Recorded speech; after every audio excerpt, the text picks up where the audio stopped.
Once again, welcome back everyone to Commerce Education Hub. Today, in the class of BCom second year, in the part of economics, clear, we will be unlocking an important topics that is related to the second part of economics, that is known as banking and insurance. Economics में हमारे पास first part है Indian Company Act and the second one is banking and insurance. Inside banking and insurance, a topic needs to be unlocked and that is known as managerial functions in banks. बैंकों में प्रबंधकीय कार्य. Clear. Banks देखिए they play an important role in the development of an economy. Clear. Finance which is the foundation for every business is provided by several banks. Okay, banks हमारे लिए reserve centre है for every trade, commerce and economical conditions for an economy. Clear.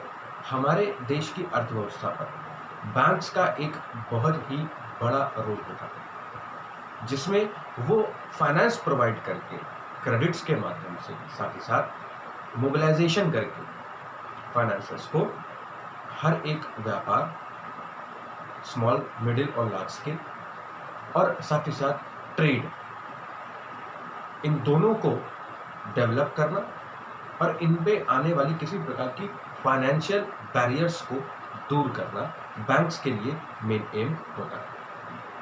Clear. So banking sector is a larger one. In India there are 14 commercial banks, government banks that is, और साथ ही साथ other are private banks. Okay, so now let us start with the managerial functions. अब चूंकि banks हमारे लिए इतने important है हमारी इकोनॉमी के लिए, तो हमारे बिजनेस, ट्रेड और कॉमर्स में इन बैंक्स में जो इनके मैनेजरियल फंक्शंस हैं, जो मैनेजमेंट है, वो प्रॉपर होना चाहिए और लार्जर एम्स और फंक्शंस के लिए हमेशा इन्हें वर्कआउट करना होगा. Clear. So now let us continue and know the several functions which are included in the management part of banks. Clear. So it includes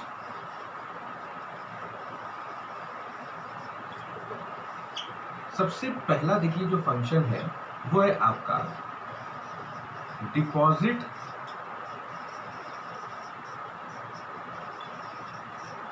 mobilisation.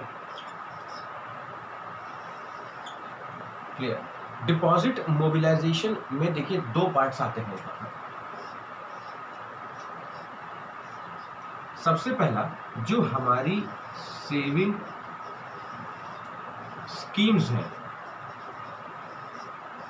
जो योजनाएं हैं जो गवर्नमेंट ने बनाई हैं, उनको बैंक्स के माध्यम से कस्टमर्स तक पहुंचाना होता है.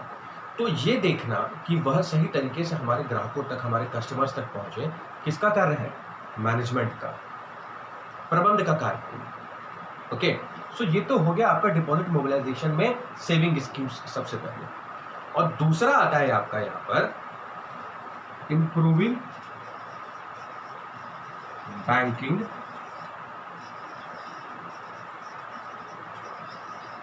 हैबिट्स. आज भी हमारे ग्रामीण क्षेत्रों में देश के बहुत सारे लोग बैंकिंग हैबिट्स को डेवलप नहीं करेंगे. उनके अंदर बैंकिंग हैबिट्स को डेवलप करवाना, उनके कैश को एक सेफ कॉर्नर पे रखने के लिए बैंक्स के पास लेकर के आना, साथ ही साथ गवर्नमेंट के पास में जो स्कीम्स है that needs to be made reached to them, उन तक पहुंचाना, ये किसका काम है? बैंक्स के मैनेजमेंट का. सो आपने डिपॉजिट मोबिलाइजेशन में दो पार्ट्स देखे, एक तो सेविंग स्कीम्स और साथ ही साथ improving banking habits. Now the second one, इसमें आता है आपका credit management. Credit management relates to जो भी हमारे पास में क्रेडिट फैसिलिटी है that we are making avail to the customers, we should keep an eye on them. यानी कि जो भी हमने ऋण, लोन, ओवरड्राफ्ट फैसिलिटी, अग्रिम की योजना जो भी हमने अपने ग्राहकों तक, कस्टमर्स तक पहुंचाई है, उसे डॉक्यूमेंटेशन वर्क से लेकर सैंक्शनिंग तक और सैंक्शनिंग के बाद में उसे कैसे डिस्ट्रीब्यूट करना है उस लोन के अमाउंट को, किन क्वार्टर्स पर हाफ ईयरली या फिर एनुअली इंटरवल्स पर डिस्ट्रीब्यूट करना है, और साथ ही साथ उसकी रिकवरी कैसे करनी है। क्लियर? सो जो हमारे पास में लोन फैसिलिटी है या ओवरड्राफ्ट फैसिलिटी है, जो क्रेडिट फैसिलिटीज बैंक प्रोवाइड कर रही हैं, उसके सैंक्शन, साथ ही साथ इसके बाद में आपका आ जाएगा डिस्ट्रीब्यूशन एंड रिकवरी। आपने लोन देते समय सैंक्शन कैसे किया, उसके क्या मापदंड रहे, या आपने क्या क्या उसमें डॉक्यूमेंटेशन वर्क की, कैसी इमेज क्रिएशन थी कस्टमर्स की, क्या उसके सिक्योरिटी थी, क्या एसेट्स थे, ये सारी चीज़ें देखना। डिस्ट्रीब्यूशन यानी किस रूप में आपने उस पैसे को ऋण के फॉर्म में ग्राहक तक पहुंचाना है, क्वार्टरली देना, हाफ ईयरली देना, एनुअली देना, मंथली देना, कैसे देना, ये देखना है, क्या इंटरेस्ट लगाना है, ये सारी चीज़ें डिस्ट्रीब्यूशन में आती हैं। एंड देन रिकवरी, लोन पर, ऋण पर जो ब्याज लगेगा, लोन पर जो इंटरेस्ट लगेगा, उसको आपने कैसे रिकवर करना है। तो ये सारी चीज़ें इसमें इंक्लूड आउट होती हैं। ये सारे फंक्शंस आएंगे credit management. Now comes the third one. The third one is organization management. I am putting the inverted comma, you can write it in full form.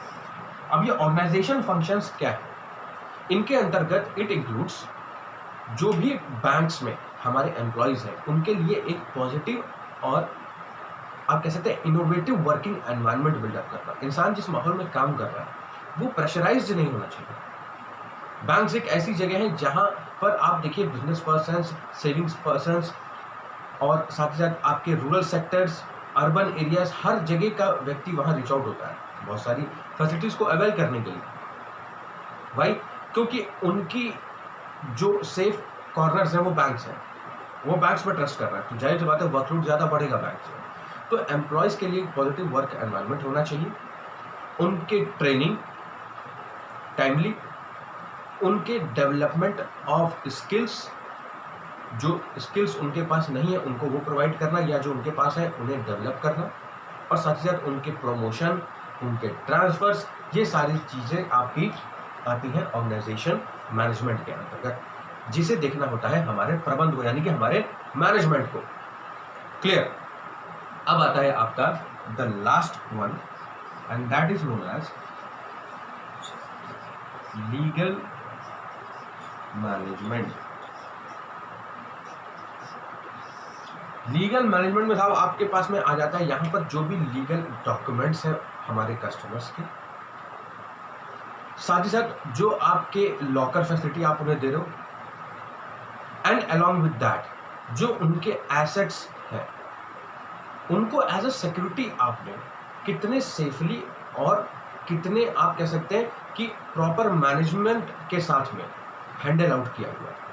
अगर किसी ने आपसे 20 लाख रुपीस का लोन लिया है और आपने सैंक्शन किया है, तो जो उनकी सिक्योरिटीज उन्होंने पुट ओवर की है, James and jewellery, legal documents, या कोई भी एक्सवाइजेड एसेट्स को सिक्योरिटीज फॉर्म में आपके पास रखा हुआ है, उनकी सेफ्टी, उनके प्रॉपर वेयर हाउसिंग, उनकी प्रॉपर फैसिलिटी मैनेजमेंट की जो आप प्रोवाइड कर रहे हैं उन्हें, इन पर भी आपको नज़र रखनी होती है, यानी कि आपको मैनेज करना होता है इसे properly. Okay, so this was the topic that was uncovered and known as managerial functions in banks. Hope you would have understood it better. Prepare your own notes and study the same from the book. Thank you.